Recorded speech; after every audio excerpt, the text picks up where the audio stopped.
Hello again.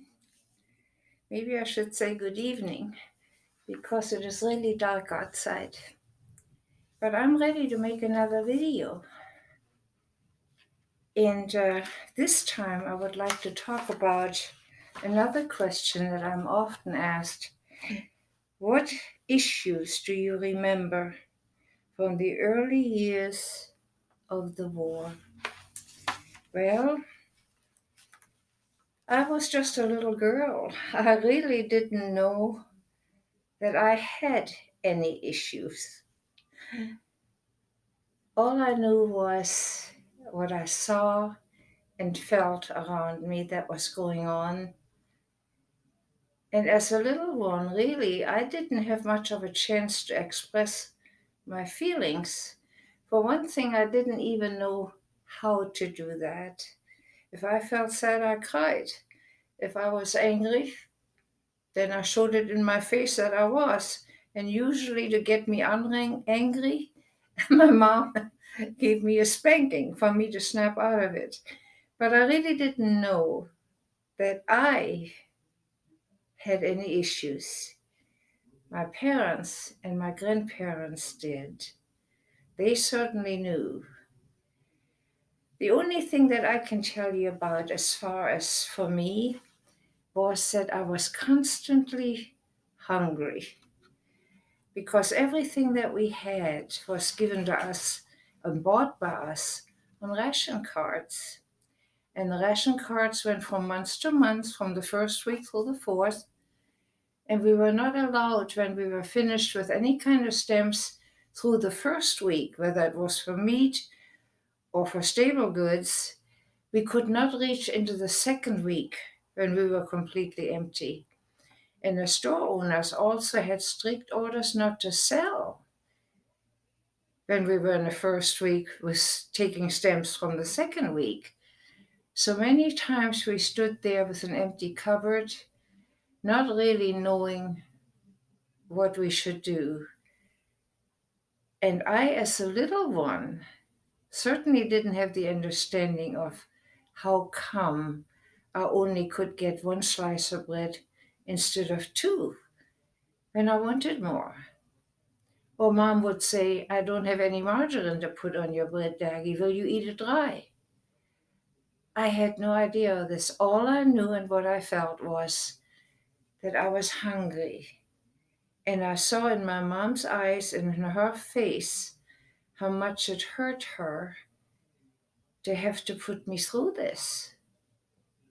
And of course, as I got older, I knew that she herself, she went through the same thing. And many times she probably gave up for me the things that she should be eating also.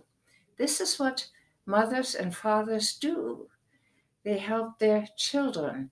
So for me, it was very important when I asked for food, for a slice of bread, that mom could give me something. For me, that was very, very important. But besides that, we had the falling of bombs day and night. And I'm not quite sure, as small as I was, that I really understood how awful this was. Not just for me, hearing the sounds of war, but for my mom to sit next to me, looking at my face and hoping that I would not show any fear. I learned at an early age that people could die very quickly because of World War II. I saw people dying around me, and it was an everyday way of life because the war lasted for 5 years. So the war sounds that are heard in the daytime and at night of flying airplanes, gunfire going off, shooting at the planes, and so forth, for me became an everyday occurrence. And it was fearful. I sat in an air raid shelter when grown-ups were crying. And I was not just crying, some of them were screaming from fear. And I, as a little one, looked at them and wondered why they were crying and screaming, and I wasn't. But I had the sheltering arms of my mom around me. And in her arms, I felt safe and protected. She never let me play with the other kids that were playing in the middle of that air raid shelter. There was a little table set up with games. And some of my friends sat at that table playing with one another, playing games. My mom wouldn't allow me to do that. I sat next to her, and with the sounds going on outside day and night that I heard, she put a blanket around me, over my head and around my shoulders, in order to muffle the sounds that came from the outside. And she had her arm wrapped tightly around me, letting me feel her love and her protection. And then when we came out and the air raid was over, she would say, "We made it one more time, Daggy." And then we waited for my dad to come because my parents were divorced.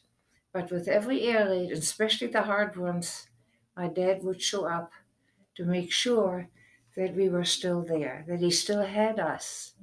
And if there was help needed with burning buildings around us, he stepped right in there in the water brigades that we formed, in whatever was needed.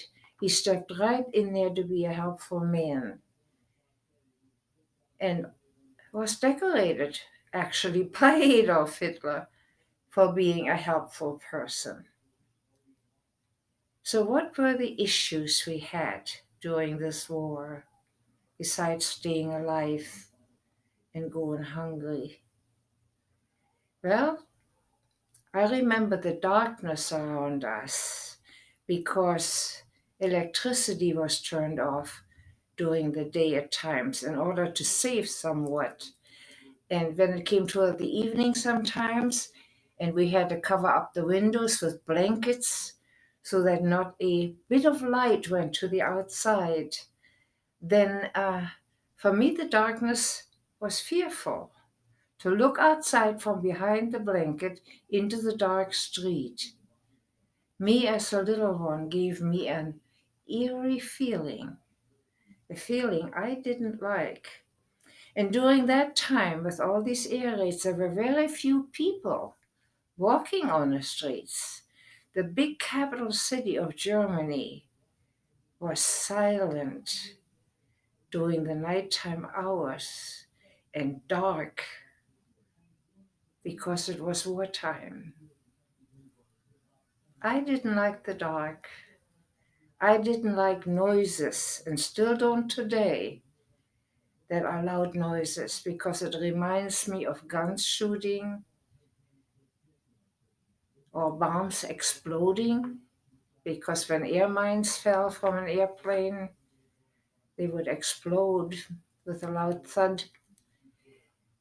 Also, when we sat in the air raid shelter, we could really hear the dropping of these bombs because they made a whistling sound when they fell through the air, parting the air. They whistled, and when they were close by, the whistling stopped. And that's when we knew that we could get hit. And we all went from our chairs to the ground, to the floor, and put our face down to the floor and our hands behind our head. For me, all of this was fearful. And the only protection I had was Mom. And then knowing when we came out of this air raid shelter, my dad would come and I'd get a hug from him. And we were glad to see each other because we made it one more time through such an air raid. Hitler was a severe taskmaster. He put people away that were good people. He came with trucks, soldiers on his trucks, and he took people away from us that we loved. because they were Jewish people. And we did not know why in the world this was done. Nobody answered any of our questions. And if we asked too many, then maybe somebody would knock on your door and hold you accountable for the questions you asked. Everything in our life was connected to fear.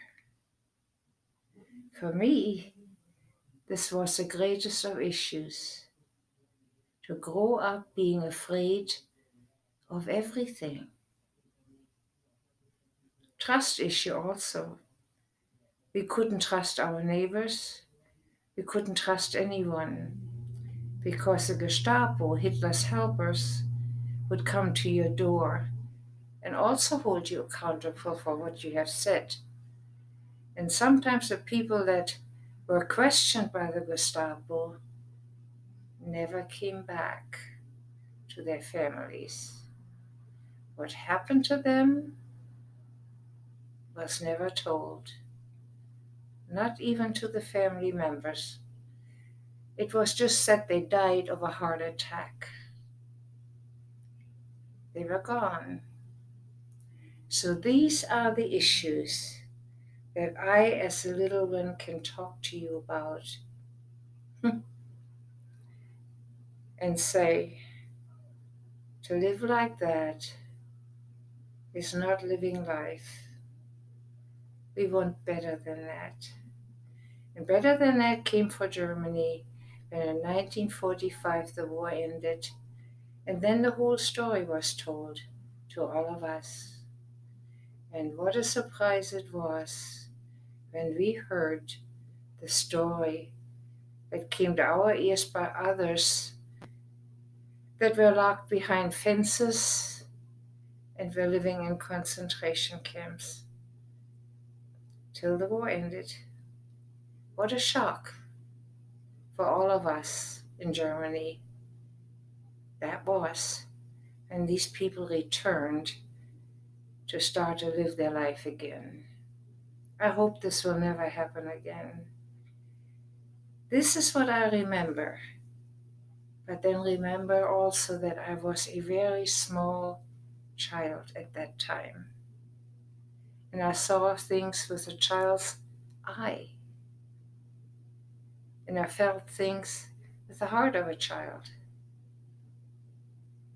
The best thing I had were my parents that comforted me during the time of World War II. And with this, I'm going to close tonight's little talk. And if you want to hear more, tune in the next time, and I will tell you more. And with this, I'm saying good night for tonight. And always, always, God bless you.